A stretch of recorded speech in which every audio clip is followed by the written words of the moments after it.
Des choses dernières. Et bien entendu, la première des choses dernières, si j'ose dire, sans vouloir faire de jeu de mots, qui nous vient à l'esprit, c'est la mort. Il est certain que la Bible a beaucoup de choses à nous dire sur la mort. La première réflexion, évidemment, que nous faisons quand nous parlons de ce sujet, c'est que le problème de la mort se pose dès le commencement, dès l'Éden, où Dieu donc dit à l'homme, au commencement, dans le chapitre 3 de la Genèse, si tu manges de l'arbre de la connaissance du bien et du mal, le jour où tu en mangeras, tu mourras. Ce que nie le serpent, n'est-ce pas? Et même si de fait l'homme ne meurt pas physiquement le jour où il mange l'arbre défendu, la mort entre dans sa vie et fera son œuvre donc quelques siècles plus tard, puisque Adam et les patriarches qui ont suivi jouissaient d'une longévité quelque peu exceptionnelle. Le problème qui se pose quand nous lisons ce texte est celui-ci. L'homme était-il destiné à la mort? On peut poser l'autre question, l'homme était-il immortel? Précisément, dans l'Éden, avant, quand il est sorti des mains de Dieu, l'homme était potentiellement mortel et immortel. Cela dépendrait du choix qui serait le sien.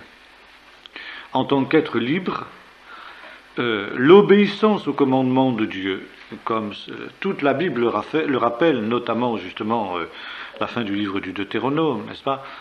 L'obéissance au commandement de Dieu, c'était la vie éternelle.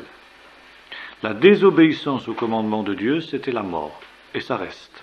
Ça, c'est une chose qui n'a pas changé.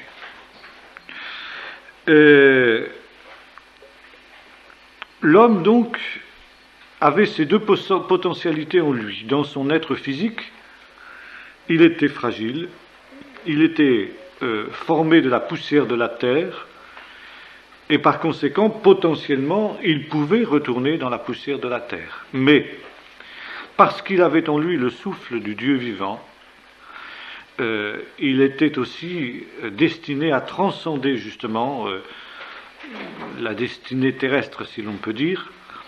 Et on peut penser, bien que la Bible ne le dise pas d'une manière explicite, mais enfin c'est une déduction à laquelle on peut arriver, n'est-ce pas, qu'au bout de quelques temps, quelques siècles, voire quelques millénaires, nous ne savons pas quel était le temps que le Seigneur lui aurait imparti, n'est-ce pas, après avoir vécu sur la terre, l'homme aurait d'une manière ou d'une autre été enlevé en quelque sorte dans la présence de Dieu, dans un autre monde.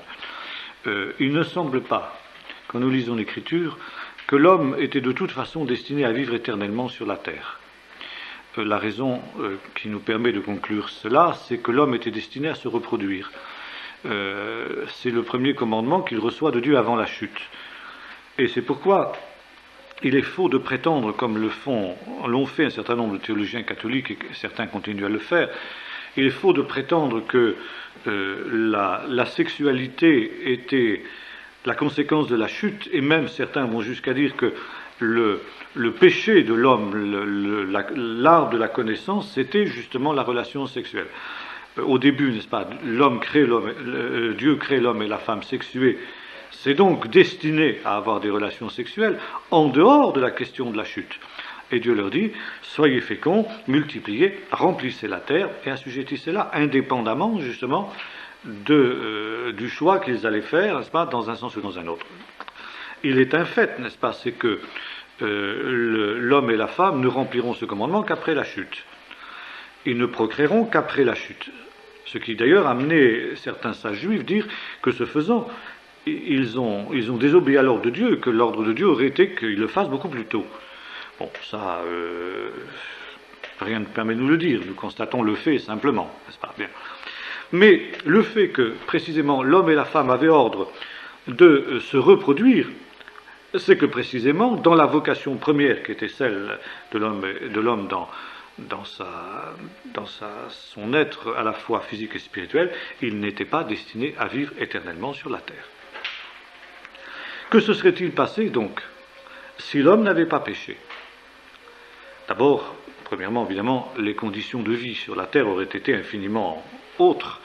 Il n'y aurait pas eu de souffrance, il n'y aurait pas eu de haine, il n'y aurait pas eu de guerre, il n'y aurait pas eu de peine du travail. Il y aurait eu travail. L'homme était placé dans le jardin d'Éden pour le cultiver, le travailler. Ce n'est pas le travail qui est une malédiction. Ce qui a été malédiction, c'est la peine du travail. Tu mangeras ton pain à la sueur de ton front. Il n'y aurait pas eu de sueur du front, n'est-ce pas? La nature aurait continué à donner à l'homme spontanément ce dont il avait besoin pour sa subsistance. Bon. Mais, au bout d'un temps, il se serait passé vraisemblablement ce qui s'est passé pour Enoch. Enoch, précisément, nous montre ce qu'aurait été le chemin, justement, de l'homme. Enoch marcha avec Dieu, et au bout de 360 ans, le Seigneur le prit. Il ne fut plus parce que le Seigneur le prit. Bon, on peut mettre aussi en parallèle, bien sûr, avec cet enlèvement d'Enoch, celui d'Élie, qui manifestement obéit au même processus. Ça veut dire que le séjour de l'homme sur la terre aurait été un temps de maturation. L'homme était créé innocent, mais pas parfait. Et précisément, il était appelé à une marche avec Dieu, comme nous voyons dans l'histoire d'Enoch, qui l'amène à faire des expériences avec Dieu, qui l'amène à une maturation spirituelle. Et quand il aurait eu atteint une certaine maturation spirituelle, il aurait été enlevé sans passer par la mort. Bon, on retrouve un peu ça aussi, évidemment, dans l'enlèvement des croyants, la dernière génération, qui, au moment du retour de Jésus, c'est un peu le même processus. Et puis enfin, on retrouve ça un peu chez Jésus. Et chez Jésus, dans le miracle de la transfiguration. Qu'est-ce qui se passe au moment de la transfiguration? Jésus, le second Adam, est en train de vivre, depuis sa venue sur la terre, ce que Adam, le premier Adam, aurait dû vivre. Il marche avec Dieu, il apprend l'obéissance, lui aussi, n'est-ce pas, dans des conditions infiniment plus difficiles que celles qu'aurait été Adam, parce qu'il partage aussi la malédiction de la chute, même s'il est sans péché. Il vient dans un monde qui est marqué par la chute, donc il connaît la souffrance, il connaît la faim, il connaît, etc., la tentation, tout ça, bon. Mais il marche avec Dieu, bien entendu. Et à un certain moment, quand il a atteint cette maturité spirituelle, sa communion avec le Seigneur, d'ailleurs on voit ça que c'est dans un moment de prière, sa communion avec le Seigneur est telle que soudain, n'est-ce pas, il est transformé, il est transfiguré. Il y a un processus de transformation qui atteint jusqu'à son être physique. Et Jésus se retrouve précisément avec Élie, c'est tout à fait intéressant, Moïse qui lui aussi est mort d'une mort un peu particulière. Il est mort, mais pas comme les autres hommes. On n'a jamais retrouvé son tombeau. Et voilà que précisément Jésus se trouve associé avec ces êtres qui ont eu le privilège d'échapper à la mort commune des hommes, même si Moïse est mort. Et Jésus, au moment où la nuée le couvre, n'est-ce pas, en quelque sorte met fin volontairement à cette transformation, pour accomplir, comme le dit Luc, son exode, son sacrifice en quelque sorte à Jérusalem.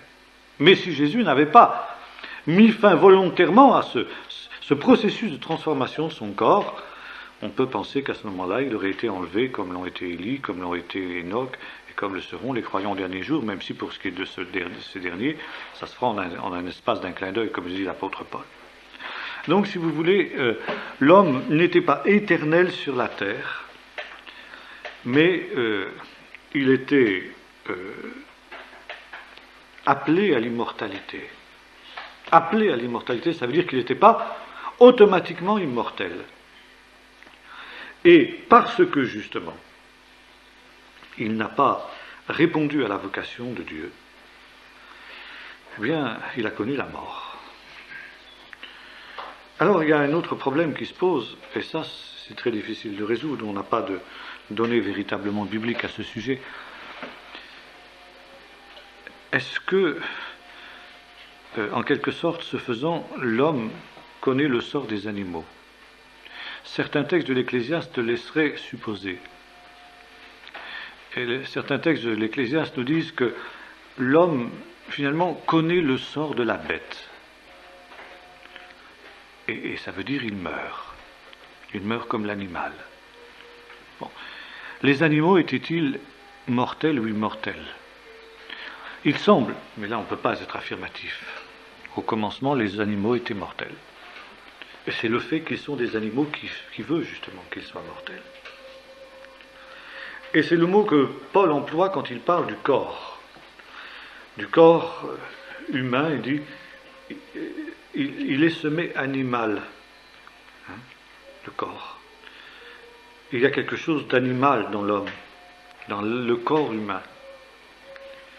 Et seul, en quelque sorte, l'élément spirituel qui vient d'en haut, l'image de Dieu, et le souffle de Dieu dans l'homme,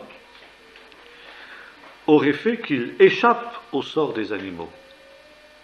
Dans la mesure où, précisément, il se coupe de cette source de vie qu'est le Seigneur, n'est-ce pas? Et bien, automatiquement, il connaît le sort des animaux. Autre point qui militerait pour la même conclusion, à savoir que les animaux étaient des êtres mortels destinés à la mort physique, n'est-ce pas? L'éternité, n'est-ce pas? Bon, qu'est-ce qu'arrivera-t-il des animaux? Ça paraît difficile de croire que Dieu les a destinés pour le néant, pour l'abîme. Hein, c'est sûr. Le sort de l'animal et de l'homme sont très liés dans la Bible, et même dans l'Apocalypse, on voit des animaux. Maintenant, évidemment, est-ce que c'est symbolique ou est-ce qu'il faut le prendre au sens propre du terme? Bon, ça c'est un autre débat. Je ne vais pas y entrer parce que la Bible ne nous dit rien là-dessus sur le sort des animaux, le sort éternel des animaux. Mais en tout cas, leur sort terrestre, c'est la mort. Or, quand l'homme a péché, Dieu dit « Empêchons-le d'approcher de l'arbre de vie, de prendre du fruit de l'arbre de vie et de vivre éternellement. » Et ça nous montre une chose intéressante que d'ailleurs Jésus reprend dans l'Évangile quand il dit « Vous n'avez pas la vie en vous-même ». L'homme n'a pas en lui-même la vie éternelle. C'est quelque chose qui est extérieur à lui. C'est quelque chose qui lui est donné. Et d'ailleurs, dans la Nouvelle Jérusalem, on retrouve l'arbre de vie. Il semble bien, n'est-ce pas, que l'homme devait justement avoir accès à une source de vie qui lui aurait permis justement d'échapper à la mort. Et donc, de voir cette transformation de son corps dont nous parlions justement tout à l'heure. Chose dont Jésus n'avait pas besoin, parce qu'étant justement d'essence divine, il avait, comme il le dit lui-même, la vie en lui-même. Ce point, n'est-ce pas, est tout à fait intéressant parce que ça nous montre que l'homme était dans un monde qui était un monde marqué déjà par la mort. Alors on dira, mais la mort, même la mort des animaux, est-ce que c'est quelque chose selon la volonté de Dieu? Non, on peut dire. Et là, finalement, c'était la preuve que déjà le monde dans lequel vient l'homme est un monde qui est marqué par la chute. Ça veut dire un monde dans lequel déjà le mal existait, et la preuve que le mal existe, c'est que le serpent a accès dans le jardin. Il est avant l'homme dans le monde, le serpent. Et comme nous disions pendant la retraite, n'est-ce pas, l'homme est créé pour contester au serpent, à Satan, son pouvoir sur le monde, et à arracher. Alors justement, on peut se demander qu'en sera-t-il des animaux au temps de la fin. Bon, il y a une transformation au niveau des animaux, nous voyons ça, le loup habitera avec l'agneau, etc., Isaïe 11. Bon, jusqu'où ira cette transformation? Est-ce que c'est simplement la férocité des animaux prédateurs qui disparaîtra, ou bien est-ce que c'est quelque chose de plus? Bon, ça, on ne sait pas. Hein. Mais en tout cas, donc, c'était cela. Donc, à partir du moment où l'homme se coupe, il devient mortel. Et là, justement, quand nous disons il devient mortel, c'est dans son être physique. Mais qu'en est-il de son être spirituel? Là, on touche à un problème philosophique qui a préoccupé les anciens, même les païens, et qui a préoccupé les penseurs chrétiens jusqu'au Moyen-Âge, jusqu'à Thomas d'Aquin en particulier. C'est le problème justement des relations entre l'âme et l'esprit. Et entre l'âme et le corps, je veux dire. La théologie catholique, jusqu'à il y a peu, peut-être encore d'ailleurs maintenant, dans certains milieux en tout cas, évoque cette idée d'une âme immortelle. L'homme a une âme immortelle. Bon. Et il y a même des cantiques, c'est même passé dans le protestantisme au siècle dernier.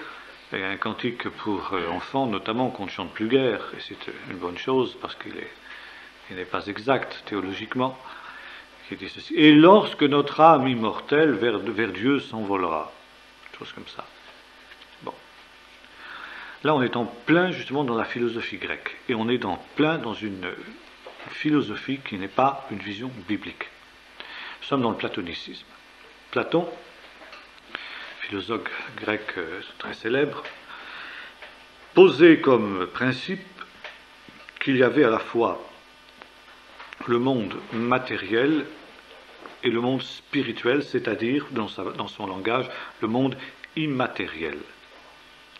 Et que l'homme, il avait vu juste en cela, était une combinaison de ces deux principes. À la fois le principe matériel et le principe spirituel. Le principe spirituel qui était dans l'homme, il appelait le psyché, d'où le mot psychisme en français, que l'on traduit par âme. Et alors, Platon disait ceci, en fait, d'où vient le mal? D'où vient la souffrance? Finalement, l'éternel problème devant lequel tout homme se trouve confronté. Et donc, d'où vient la mort? Et Platon, contrairement à la Bible, il ignorait la révélation biblique, dit « Il semble que le mal soit dans les éléments du monde matériel qui nous entoure. Le feu nous brûle, l'eau nous noie, les rochers nous écrasent, etc. » Et sa conclusion était extrêmement pessimiste, c'était de dire « Mais le mal, c'est la matière. Ce qui est matériel est mauvais. N'est bon que ce qui est spirituel, ça veut dire que ce qui est immatériel. » Et l'anthropologie de Platon, c'est-à-dire la vision de l'homme, c'était que précisément l'homme, qui est à la fois bon et mauvais, il est capable des meilleures choses comme des pires. Pourquoi? Parce que justement, il y a la combinaison d'un élément spirituel, le psyché, qui est bon. Et là, il rejoint un petit peu ce que dit l'apôtre Paul, n'est-ce pas? Je prends plaisir à ce qui est bon dans mon être intérieur, dans mon être spirituel. Mais il y a dans mes membres, dans mon être matériel, quelque chose qui me pousse vers le mal. C'est donc que mon corps est mauvais. Et voilà l'endroit où on ne peut plus être d'accord avec Platon. La matière est mauvaise. Donc le corps est mauvais. Et l'anthropologie de Platon est celle-ci. L'être humain est une âme pure qui est enfermée dans une prison d'argile, le corps. Et la mort est une délivrance.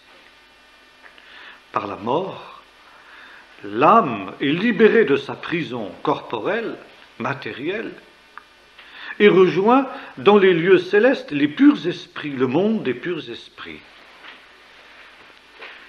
On a ça dans un de nos cantiques aussi, c'est là qu'on voit justement à quel point nous avons été marqués par la pensée grecque, un cantique que nous ne chantons pas non plus, mais qui dit ceci: un jour comme un fil qui se brise, mon âme au ciel s'envolera.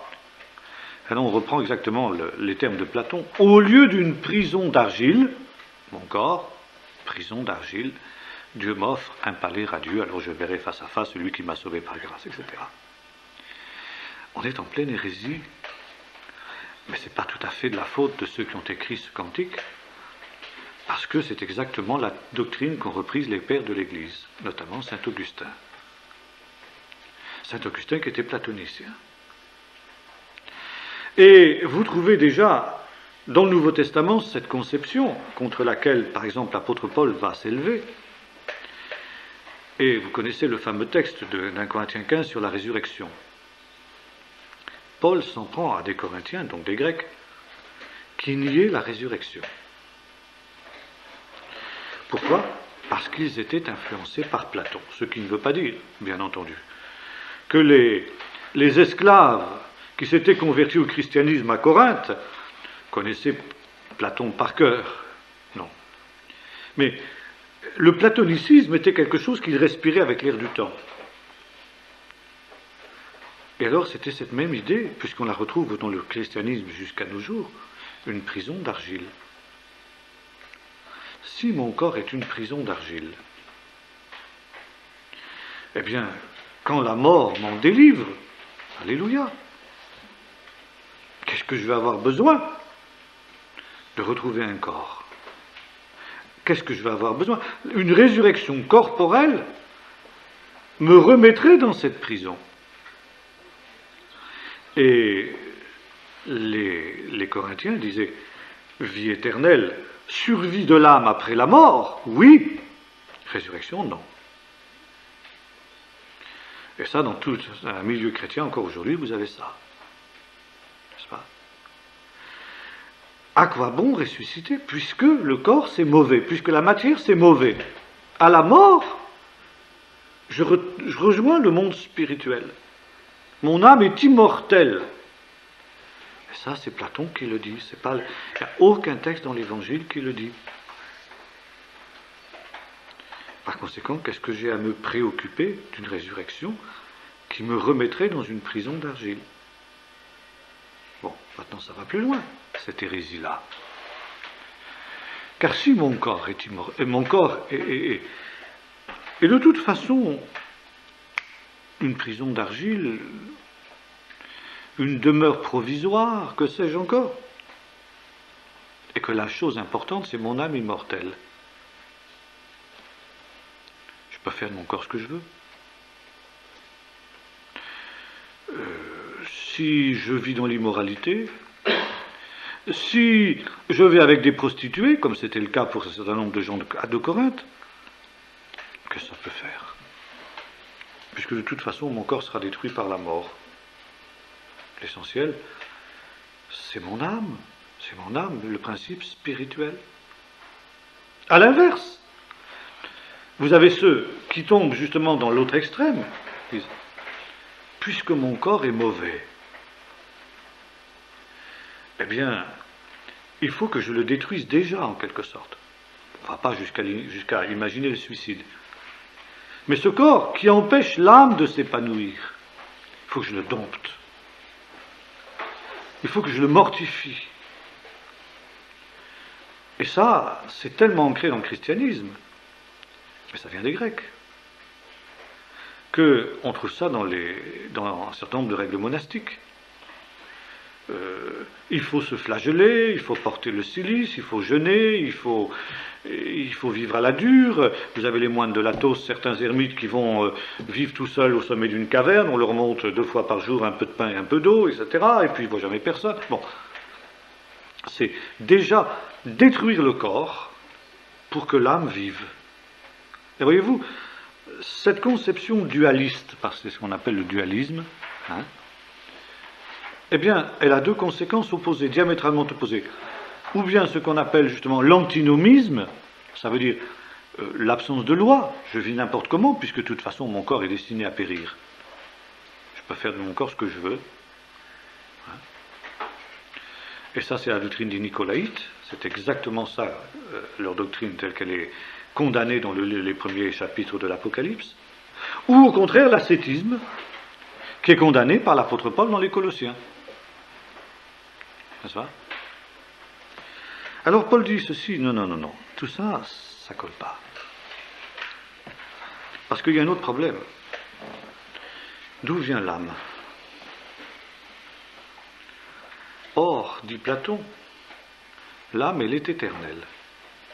Non seulement elle est immortelle, mais elle est éternelle. Il y a un monde spirituel qui existe là-bas dans des régions éthérées, n'est-ce pas?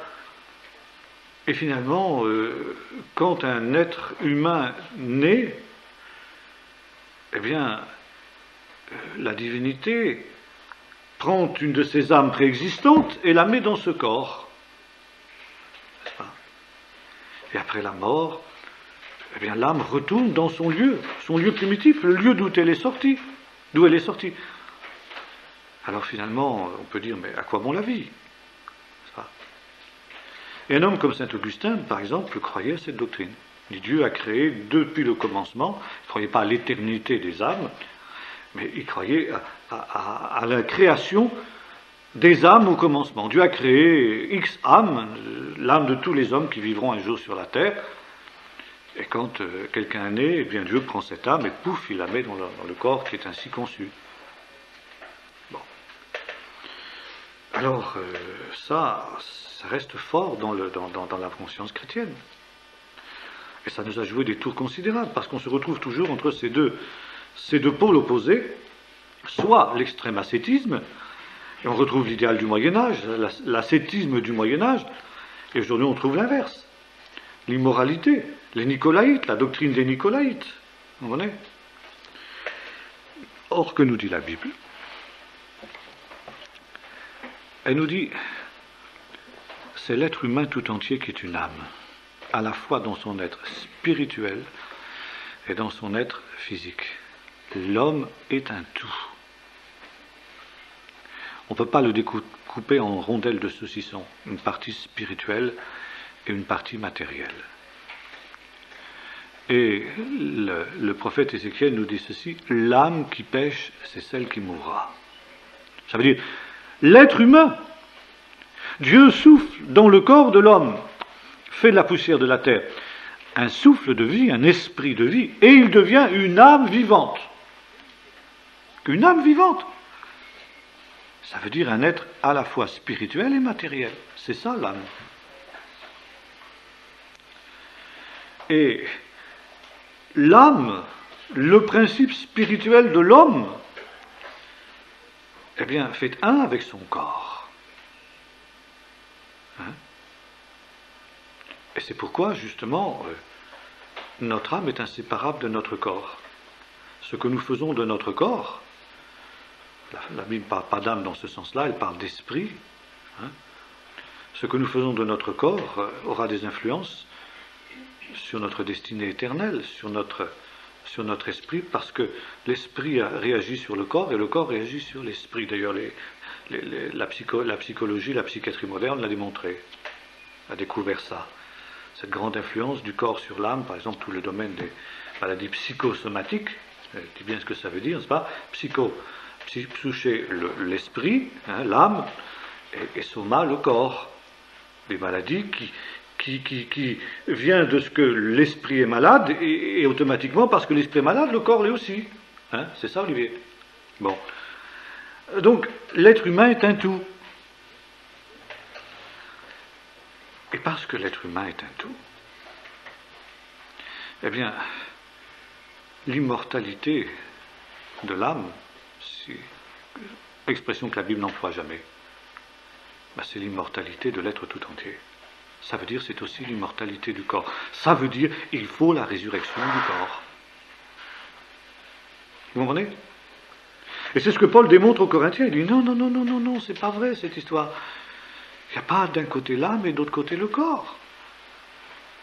Vous êtes une âme vivante dans votre esprit et dans votre corps.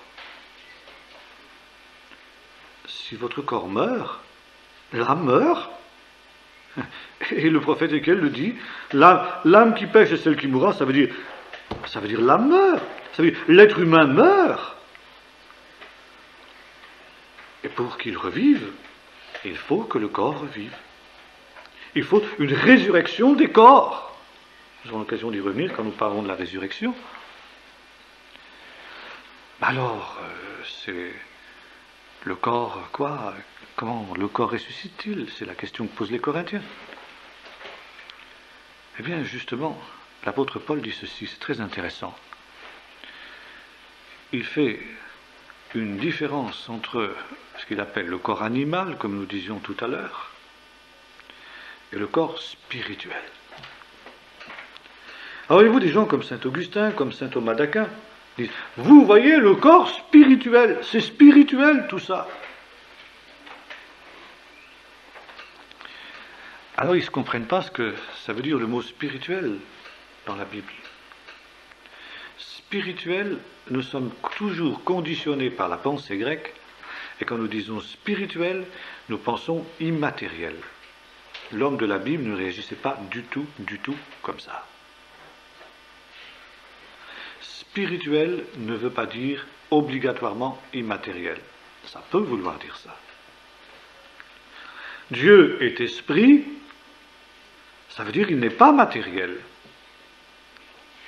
Mais il peut y avoir des choses matérielles qui sont spirituelles. Spirituel, ça veut dire dans le langage biblique qui vient d'en haut. Et charnel, c'est ce qui vient d'en bas. Ça n'a rien à voir avec le fait d'être matériel ou non, ou immatériel.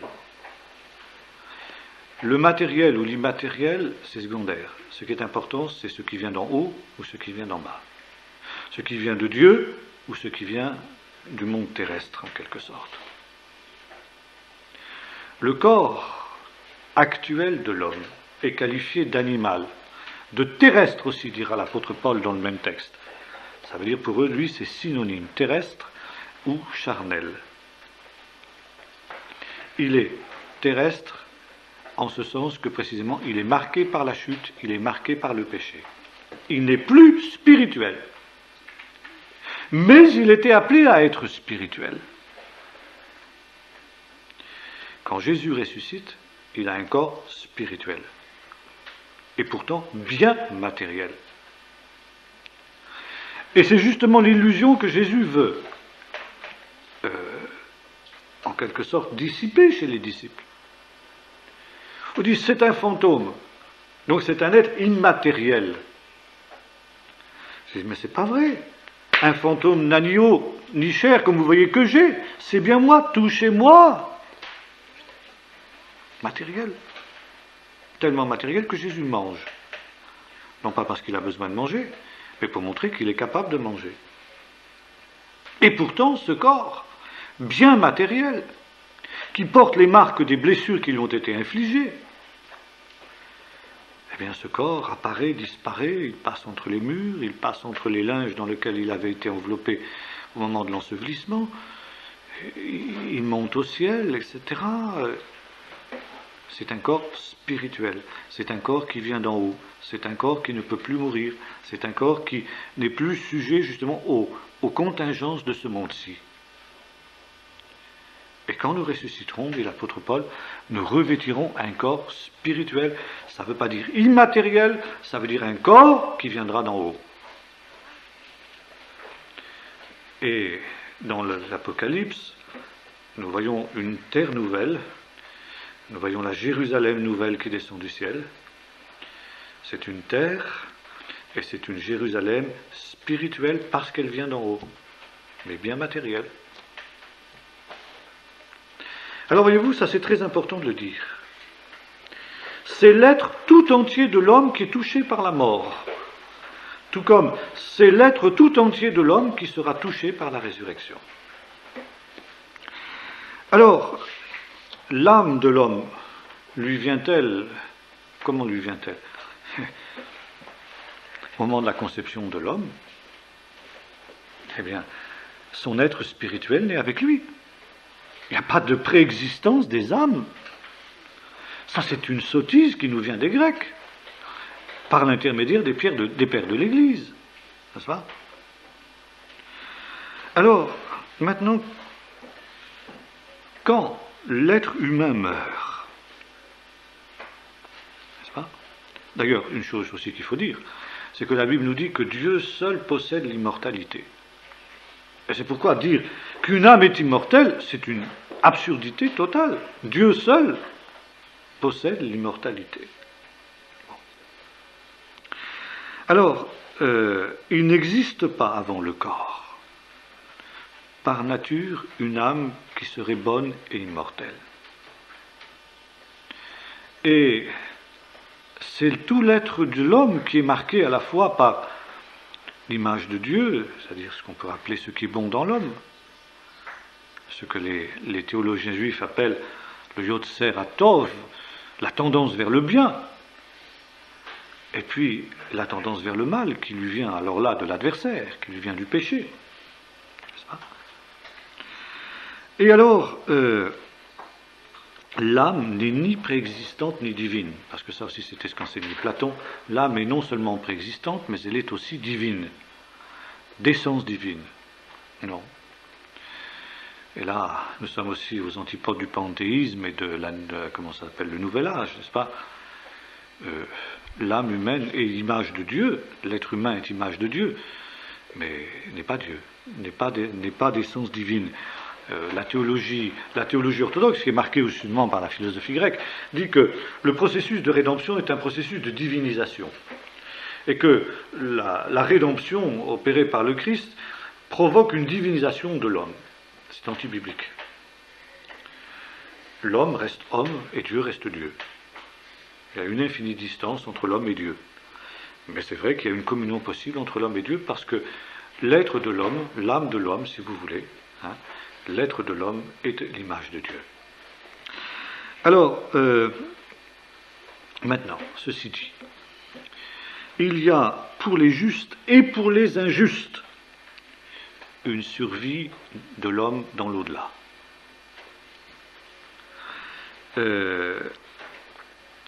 Et le salut n'est donc pas l'affranchissement de la corporéité, ce qui est la doctrine grecque, la doctrine de Platon. Mais il y a une survie dans l'au-delà des justes et des injustes.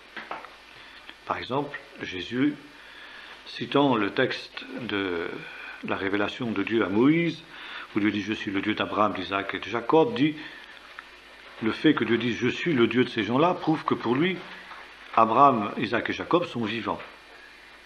Parce que Dieu n'est pas le Dieu des morts, mais le Dieu des vivants. Parce que, dit-il, pour lui, pour Dieu, tous, et ce mot c'est très important, tous sont vivants. Non seulement Abraham, Isaac et Jacob, mais tous ceux qui sont morts. Il y a une survie de tout être humain au-delà de la mort. Maintenant, le problème est de savoir quel type de survie, ça c'est autre chose. Et alors on peut dire ceci, après cette introduction, en conclusion de cette introduction, c'est qu'à la naissance physique, un être humain reçoit une existence sans fin. À la nouvelle naissance, nous recevons la vie éternelle, ce qui n'est pas pareil du tout. Existence sans fin et vie éternelle sont deux choses différentes. Car il peut y avoir une existence sans fin, et nous le verrons, qui est une véritable mort, ce que la Bible appelle la seconde mort. Et à la résurrection, nous recevrons l'immortalité. Or, justement, la vie, c'est quoi ? C'est l'existence avec Dieu. Et la mort, c'est l'existence sans Dieu. La vie et la mort n'ont rien à voir avec l'existence ou la non-existence. Et ça, justement, c'est l'erreur que nous faisons si souvent. Par exemple, l'expression, quand quelqu'un meurt, on dit « un tel n'est plus ». C'est faux. Il continue à être, mais sous une autre forme. N'est-ce pas ? Vivre, c'est l'existence avec Dieu. La mort, c'est l'existence sans Dieu. C'est la raison pour laquelle, le jour où Adam et Ève mangent le fruit de la connaissance, ils meurent. Ça ne veut pas dire qu'ils cessent d'exister, ça ne veut même pas dire qu'ils cessent d'exister sur le plan physique, ils cessent d'exister pour ce monde, mais ils cessent d'exister avec Dieu. Ils n'ont plus la communion avec Dieu. Et Paul, quand il nous parle justement de la nouvelle naissance, Romains 8, il nous dit ceci. Car j'ai l'assurance que ni les dominations, les autorités, les tribulations, les souffrances, etc., les persécutions, les épreuves et tout ce qu'on voudra, ni la mort même ne peut nous séparer de l'amour de Dieu manifesté en Jésus-Christ. La mort physique. Et là, ça veut dire que pour celui qui est né de nouveau, la vie se poursuit. Ça veut dire, cette vie qui a commencé à la nouvelle naissance, parce que dans la nouvelle naissance, il a retrouvé la communion avec Dieu, au-delà de la mort, cette communion se poursuit.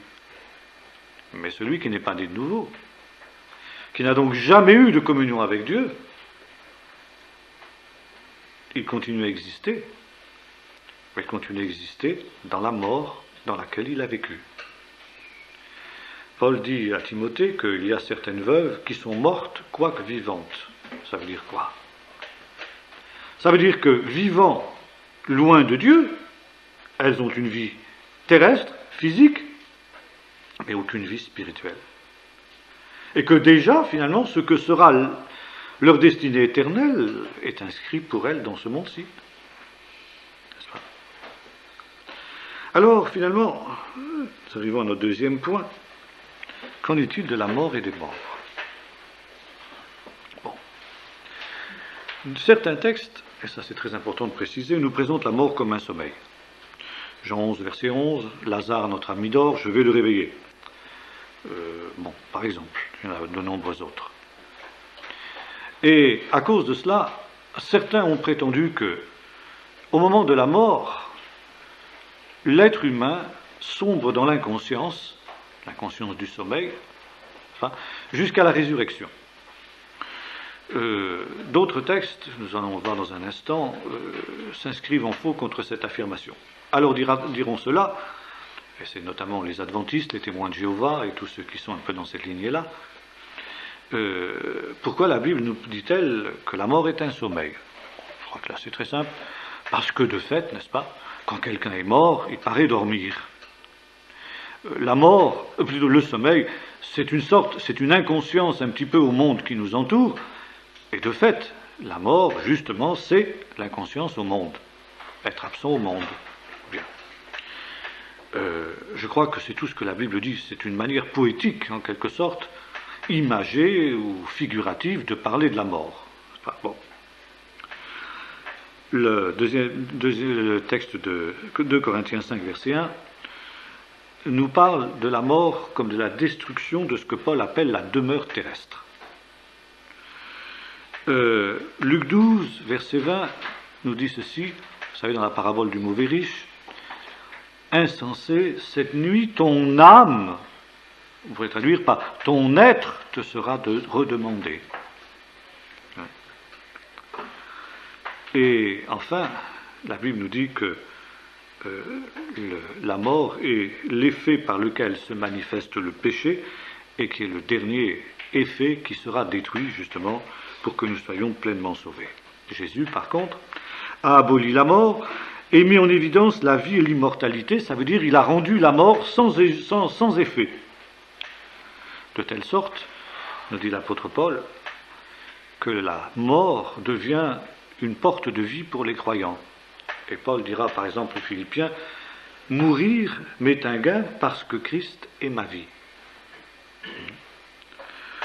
Par conséquent, l'immortalité signifie que non pas que quelqu'un n'est pas sujet à la mort, ce qui est évidemment le sens qu'on lui donne généralement, mais précisément le fait qu'il y a une communion avec Dieu qui n'est pas affectée même par la mort du corps. Ce n'est qu'à la résurrection que nous serons immortels, car le corps glorifié, le corps spirituel, ne sera plus atteint, ne sera plus touché par la mort. Maintenant, la Bible nous dit une autre chose. Parlons de la résurrection. Devant le roi Agrippa, Paul dit ceci, qu'on lui reproche d'enseigner ce que la Bible a toujours enseigné, à savoir, dit-il, qu'il y aura une résurrection des justes et des injustes.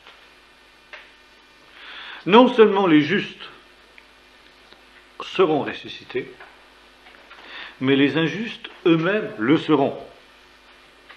Seulement, évidemment, le sort des uns et des autres sera quand même extrêmement différent. Pourquoi, justement, y aura-t-il une résurrection des injustes? Parce que les injustes sont des êtres humains et que, précisément, la présence de l'image de Dieu en eux fait qu'il n'y aura pas un anéantissement. Vous savez, certains, les témoins de Jéhovah notamment, et les adventistes, disent, quand quelqu'un meurt, juste ou injuste, il tombe dans l'inconscience, donc c'est un anéantissement en quelque sorte. Et seul au dernier jour, les justes seront ressuscités, donc retrouveront la conscience, comme on se réveille d'un sommeil. Et les injustes resteront dans le néant. L'enfer, c'est le néant. C'est le retour au néant. C'est évidemment ainsi que l'être humain a tendance à voir la mort comme le néant. C'est de voir la mort comme un retour au néant dont il a été tiré. Bon, si c'est que ça, c'est pas terrible. Hein? Après tout. Bon. Mais, d'ailleurs, c'est ce que Augustin a très bien analysé ça, justement, quand lui-même a vu ces doctrines, professé ces doctrines quand il était jeune. Et il montrait que finalement, derrière la peur de la mort, il dit, si c'est que ça, l'homme ne devrait pas avoir peur de la mort. Or, justement, tout être humain a peur de la mort. Pourquoi? Parce que justement, la mort, c'est pas simplement le retour au néant. C'est beaucoup plus grave que ça. Et de nombreux textes de la Bible nous le montrent, nous avons l'occasion de le voir, ce qui fait que cette position, qui est celle des adventistes ou des témoins de Jéhovah, est absolument intenable. Il y aura une résurrection des justes et des injustes. Maintenant, le Seigneur dit, je suis vivant, je ne veux pas la mort du pécheur, mais qu'il se repente et qu'il vive. Pourquoi? Parce que le pécheur, comme nous disions tout à l'heure, est mort quoique vivant. Et la mort spirituelle a déjà atteint l'homme naturel. Et là, c'est tout à fait étonnant, parce qu'on voit justement que l'homme naturel, d'ailleurs, c'est ce que disent maintenant même les médecins, les gérontologues, tout ça, ils disent l'être vivant est un être pour la mort. Et finalement, on commence à mourir quand on est. Dès qu'on est, on commence à mourir. On met toute sa vie à mourir. Et vous savez, c'est la phrase qui est inscrite sur certains cadrans solaires, parlant des heures. Elles blessent toutes, et la dernière tue. N'est-ce pas? Bon. Pourquoi? Parce que justement, la mort spirituelle est la réalité dans laquelle l'être humain est plongé. Et le fait précisément que cette mort physique puisse atteindre justement l'enfant innocent, l'enfant qui n'a pas encore eu l'occasion de pécher, montre que là, il y a l'être humain né dans la mort spirituelle. Alors on ne va pas jusqu'à la conclusion, n'est-ce pas, des catholiques, et notamment de saint Augustin, encore lui, n'est-ce pas, à savoir que l'enfant est pécheur. Non, mais il connaît déjà les conséquences du péché avant même d'avoir péché. Parce qu'il naît dans la mort spirituelle. Et le seul remède à la mort spirituelle, c'est la régénération qui est celle de la nouvelle naissance. Alors, je ne sais pas, peut-être vous pourrez s'arrêter là, si vous voulez, si vous avez des questions, avant qu'on aborde justement l'étude de la parabole de Luc 16, la parabole dite du mauvais riche et de Lazare, qui est une des paraboles par lesquelles Jésus nous soulève un coin du voile. Et c'est un des rares enseignements de la Bible sur justement l'au-delà qui suit justement la mort, à la fois de l'injuste et du juste. Ça. Alors, je ne sais pas, est-ce que vous avez des questions ou bien est-ce qu'on aborde tout de suite, on a 10 minutes encore. Est-ce que vous avez des questions à poser là-dessus? Oui, sous quelle forme vous pensez que l'homme injuste ressuscitera? Ça, on le verra quand on parlera de la résurrection. C'est un autre sujet. Est-ce que les adventistes ont toujours cette doctrine? Oui. Bien chargé, Oui, non, je pense pas. Non. Quand on était à Jérusalem, là, j'ai feuilleté justement certains des bouquins qui étaient dans la bibliothèque, là, dans le réfectoire où on mangeait, c'était la doctrine qui était clairement exprimée. Oui.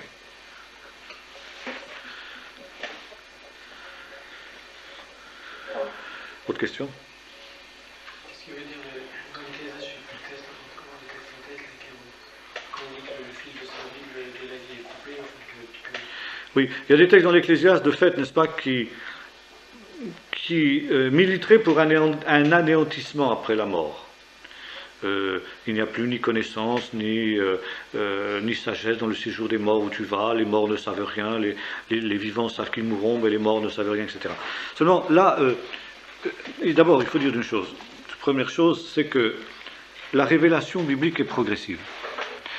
Et la révélation biblique a pris naissance dans le pays d'Égypte. Enfin, disons, le peuple d'Israël est sorti d'Égypte. Or, l'Égypte, c'est une civilisation qui était bâtie entièrement autour de la mort et de la survie dans l'au-delà. Les pyramides, les momies, etc., etc.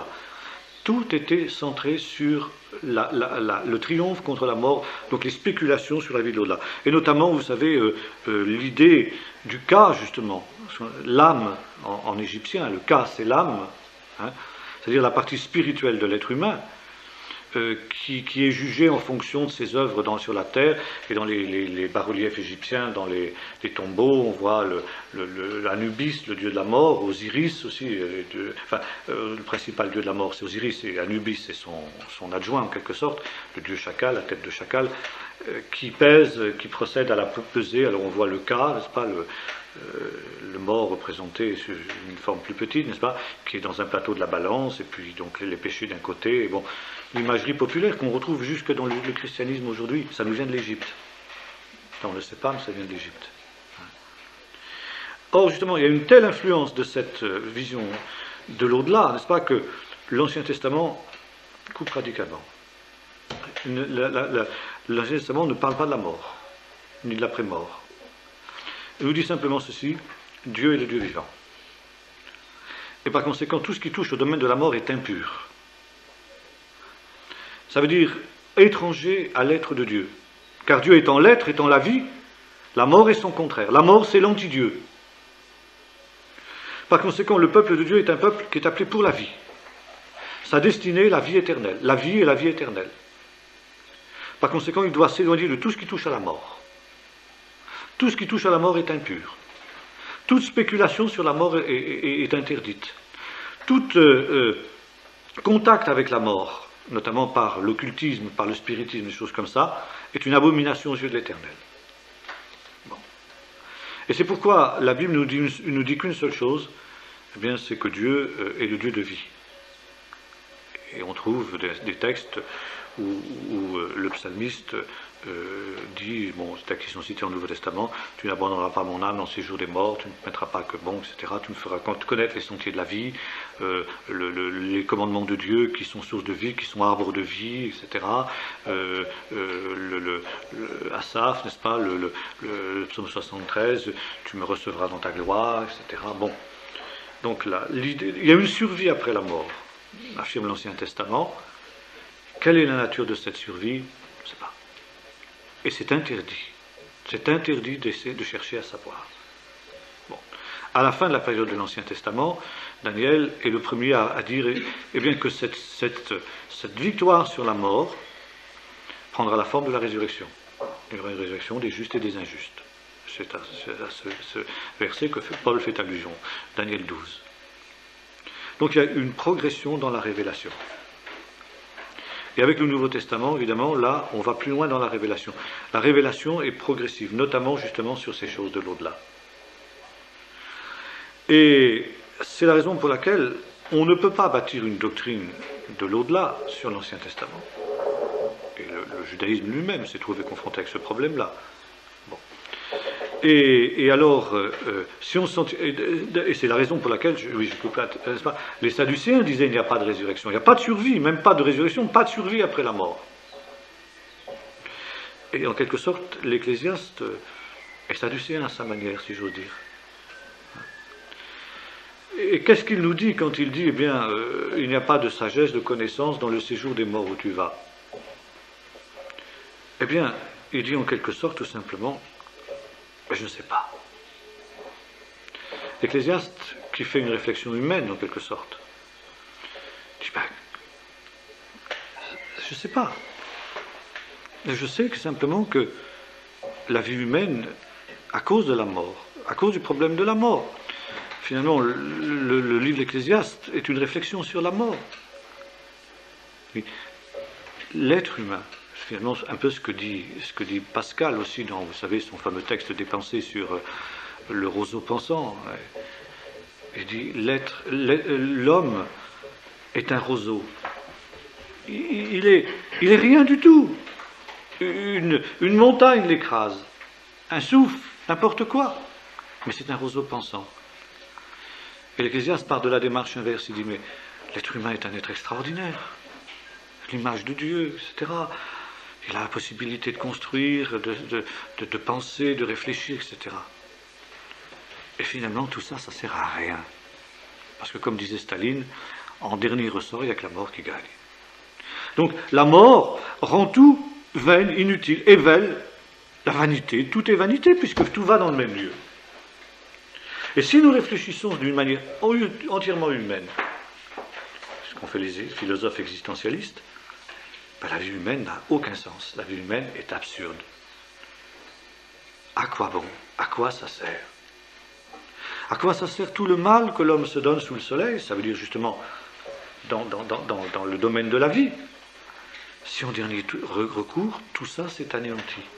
Et lui, il voit la mort comme un néant, parce qu'il se place au niveau de l'homme, de la réflexion humaine. Et puis après, ça s'achève d'une drôle de manière, l'Ecclésiaste. Il dit, il y a un verset, je ne sais plus en tête comment il dit exactement, oui, Dieu recueille ce qui a fui. Évidemment, c'est une manière de dire, finalement, l'être humain qui disparaît, qui fuit, eh bien, il continue à exister en Dieu, d'une manière mystérieuse, d'une manière qui échappe à l'homme. Et finalement, ça l'amène à dire, eh bien, crains Dieu et respecte ses commandements, car c'est le tout de l'homme. C'est-à-dire, c'est l'infini. Hein? L'homme n'a de sens qu'en Dieu. S'il y a une vie après la mort, et il y a, dit l'apôtre, l'Ecclésiaste, ça ne peut être qu'en Dieu, ça ne peut être que parce que Dieu est vie. Il ne peut pas parler autrement en tant que juif. N'est-ce pas? Mais ça veut dire quoi? Ça veut dire justement que ça a été l'erreur des Sadducéens, de se baser sur ces textes-là, des textes où l'Ecclésiaste se pose tout simplement en réflexion d'existentialiste finalement, en Sartre avant la lettre, si j'ose dire. Et qui ne voit pas qu'il se récupère à la fin en disant oui, mais il y a Dieu au-delà de tout ça. Et Dieu ne crée pas les choses pour le néant. Dieu ne crée pas un être aussi extraordinaire de l'homme que l'homme pour le néant. Et même, il y a dans l'homme l'éternité. C'est le fameux texte qu'on trouve dans l'Ecclésiaste. Et par conséquent, bien, Dieu, comment est-ce qu'on peut dire, il y a un mot qu'on emploie en français, ça m'échappe, n'est-ce pas? C'est pas récupère, c'est comment? Récapitule. Récapitule toute chose. Le passé de l'homme et le passé du monde, tout ça existe en Dieu, qui est l'éternel présent. Le passé, c'est du passé, Dieu recueille ce qui a fui. Donc automatiquement, l'être de l'homme. Une manière et l'Ecclésiaste est incapable d'exister, mais à laquelle il arrive par sa connaissance de la Torah d'une part, et puis par sa réflexion tout simplement, dire mais tout ça existe en Dieu d'une manière mystérieuse, continue à exister en Dieu. Mais moi, homme, je ne peux pas dire comment ça se fait.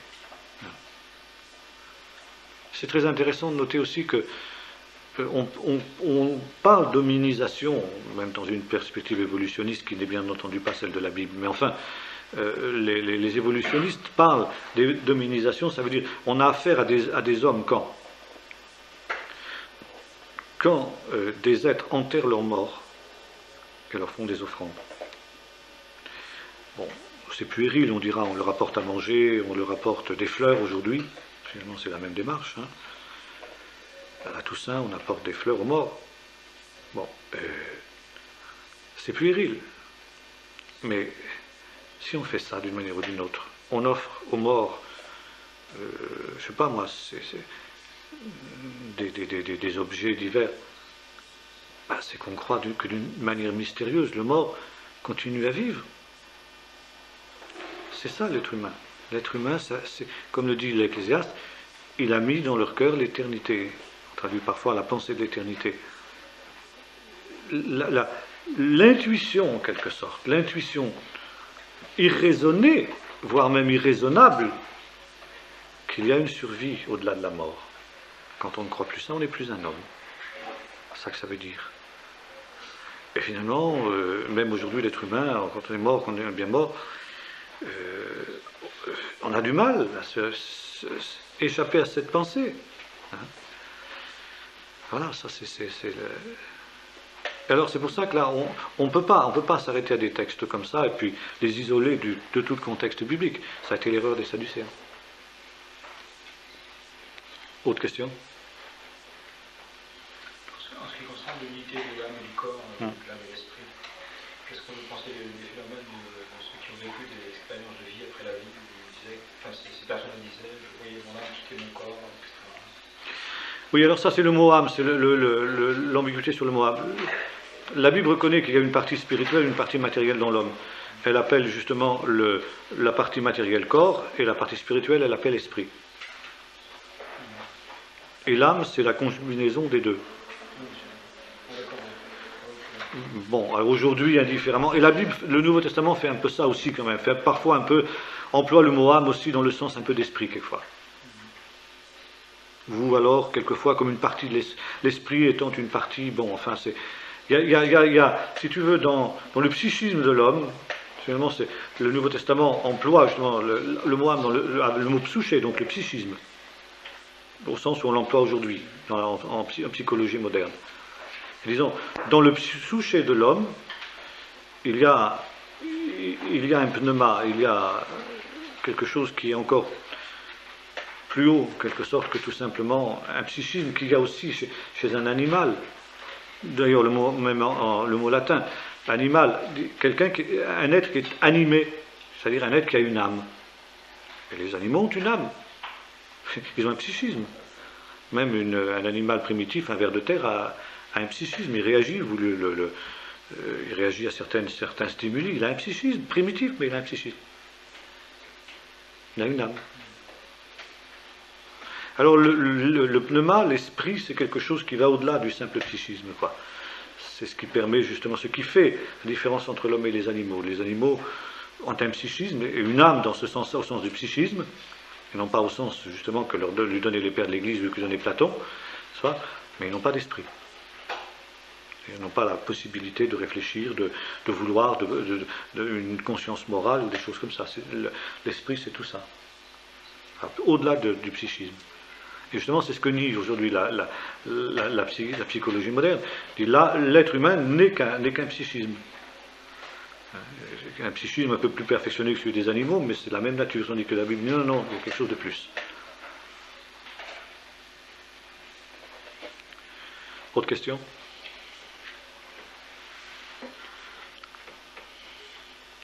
Bon. Dans le ciel, on trouve aussi certains animaux. Ah oui, oui, justement. Qui ont un petit peu de psychisme aussi. Hein. Ah bah tous les animaux ont un psychisme, je viens de le dire tout de suite. Mais davantage développés. Comment? Développés. Ah bah, il y a des animaux qui sont plus développés que d'autres, ça c'est sûr. Paul le dit, même un être vivant diffère d'un autre vivant, et même une étoile diffère d'une autre étoile par son éclat. Hein. Bon, mais enfin, l'animal, il y a un fossé infranchissable entre l'animal le plus développé et l'homme, quoi. Parce que justement, il manque l'esprit. Il peut y avoir un psyché très développé chez certains animaux, comme les chiens, comme les chevaux, comme les primates, etc. Mais il y a un moment où ça bloque. Et or, justement, c'est très intéressant, ce pneuma, cette roie, cet esprit, donc, dépend aussi de la configuration physique de l'homme, de sa possibilité de parler. Et finalement, la parole, là, il y aurait beaucoup de choses à dire là-dessus. Ce qui fait le propre de l'homme, c'est la parole. Dieu est parole. Au commencement était la parole était avec Dieu. Dieu dit, seul l'homme est capable de parler. Il est capable de parler parce qu'il a un faciès qui lui permet de parler. Les animaux ont des cordes vocales mais ne peuvent pas parler parce qu'ils ont un museau allongé. Ça les empêche de parler. Et c'est pour ça que l'homme est un tout. On voit bien que l'homme est un tout dans son être. Pas simplement. Il n'a pas un esprit, comme disait Jacques Ellul. Imaginons, par exemple, qu'on puisse prendre un cerveau d'un homme décédé. Bon, on le met dans une solution de formol ou n'importe quoi, ce qui lui permet de ne pas se dégrader, etc., de ne pas pourrir. Bon, on lui met des électrodes, etc. On continue à le faire penser. Bon, imaginons, c'est le docteur Frankenstein, mais enfin bon, imaginons que ça puisse se faire. Il dit, c'est plus un homme, c'est plus un esprit. Parce que un cerveau, c'est pas l'homme. Le cerveau, c'est une partie de l'homme, et l'homme n'est au monde que parce qu'il a un corps qui lui permet de sentir, qu'il a des yeux qui lui permettent de voir, et que tout ça s'est communiqué au cerveau, mais le cerveau est une partie. C'est pas la pensée de l'homme. Ce cerveau isolé de tout serait incapable de penser. Il serait incapable de penser. Il serait une machine, il serait un ordinateur, mais il serait pas un esprit. Il ne serait pas une âme. Vous comprenez ça? C'est parce que je reçois des informations par mes yeux qui vont à mon cerveau, parce que j'entends des gens qui parlent, etc., parce que je touche, parce que je sens, parce que j'ai mal, parce que j'ai chaud, parce que j'ai froid, parce que j'ai faim, etc. C'est comme ça que je vis. C'est pas simplement mon cerveau qui serait comme ça. Le cerveau sans le corps, il est rien, même s'il continue à vivre. Il est rien. C'est comme si on faisait... C'est comme quand on greffe un cœur dans un autre, quoi. Hein, c'est pas une partie de moi qui va... Non, c'est simplement un organe. C'est pas moi qui vais dans la poitrine de l'autre. C'est pas moi. Alors, l'animal ne va pas avoir de relation avec Dieu. Non. Mais il va pouvoir être possédé par des esprits. Oui. Il ne peut pas avoir de relation avec Dieu et il a une certaine perception des choses de Dieu. Jusqu'à un certain point. Et même, justement, comment dirais-je, dans des réunions où l'Esprit de Dieu descend, il peut y avoir des animaux, il y a une influence qui passe sur eux. Ça, plusieurs l'ont remarqué. Hein. Bon, on peut prier pour des animaux, par exemple, pour qu'ils soient guéris. Ce n'est pas recommandé de le faire, on ne va pas faire ça systématiquement, mais enfin, Martin Husbier raconte ça, qu'il a prié pour des animaux qui ont été guéris. Hein. Qu'est-ce qu'il y a encore? Il y a des éléments comme ça. Il y a une certaine sensibilité des animaux, parce que ce sont des êtres psychiques. Et automatiquement, là, le psychisme, c'est quand même une certaine dimension spirituelle. Donc, si tu veux, il y a jusqu'à un certain point, mais ça, il n'y a pas, si tu veux, il y a quelque chose de mécanique qui reste chez l'animal. Il y a une détermination, il est déterminé.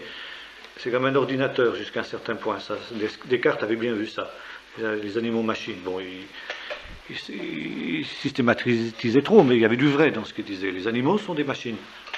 Programmés. L'instinct, c'est un programme. Bon, une abeille qui est capable d'appeler ses congénères quand elle a trouvé un truc de miel en battant les ailes d'une certaine manière, qui va se spécialiser, l'une va battre des ailes pour comment dirais-je, ventiler la ruche quand il fait très chaud, l'autre va nourrir la reine, les larves de reine pour préparer la prochaine reine, etc. Elles font pas ça spontanément, par intelligence, c'est l'instinct, elles sont programmées pour ça, tu vois. Bon, l'homme aussi a des programmes dans ce sens-là, il a des instincts. Il a l'instinct de survie, l'instinct de manger, de boire, l'instinct sexuel, etc., etc. Il a des instincts. Mais le propre de l'homme, c'est en cela qu'il est psychique, il est animal, il est âme. Mais il a quelque chose, il a un esprit qui lui permet justement de ne pas céder à ses instincts, de dire non à ses instincts, pour quelque chose d'autre, pour des raisons autres. Certains animaux supérieurs sont parfois capables d'un certain nombre de choses comme ça jusqu'à un certain point. Mais plus, si tu veux, dans une réaction, parce que justement il y a un psychisme un peu développé chez eux. Mais si tu veux, ils n'ont pas le sens du bien et du mal. C'est pour ça que je dis toujours, on peut pas reprocher à un loup de manger un agneau. On va pas. Un homme tue un agneau chez son voisin. Ben, il est coupable, il va être jugé. Un loup, non, tu peux pas condamner un loup. Ce que tu peux, c'est le neutraliser pour pas justement qu'il cause des dommages. Mais il n'est pas pénalement responsable et coupable. Pourquoi? Parce qu'il est programmé par son instinct. Si tu mets un agneau devant un loup, ben automatiquement, quand le loup aura faim, il va le manger. Pourquoi? Parce que c'est dans son instinct. Il n'est pas capable de résister à son instinct. Il n'a pas de conscience du bien et du mal. L'être humain, il a la possibilité, quand il a envie de manger, et puis que il voit quelqu'un qui est là, qui manque du nécessaire, il va être capable de partager avec lui. En disant, bah, celui-là c'est un être humain comme moi, il a besoin, il ne va pas faire comme le lion de la fable de La Fontaine, il tout manger, puis laisser les autres sans rien. Il peut le faire ça aussi, bien sûr, s'il est charnel, s'il n'est pas spirituel, il va le faire, mais il retombe au niveau de l'animal. Il est dominé par ses instincts, il est dominé par son psychisme, il est dominé par sa chair. Il est homme charnel, comme dit l'apôtre Paul, c'est ça. L'homme charnel, c'est celui qui cède à ses instincts, donc il redescend au niveau de l'animal. L'homme spirituel, c'est celui qui, voyant qu'il y a un bien supérieur au bien immédiat, à la satisfaction immédiate, de manger, de boire, de satisfaire ses instincts, etc., va dire non. Il a la possibilité de le faire. C'est ça, justement, ce qui fait l'homme image de Dieu. Autre question ?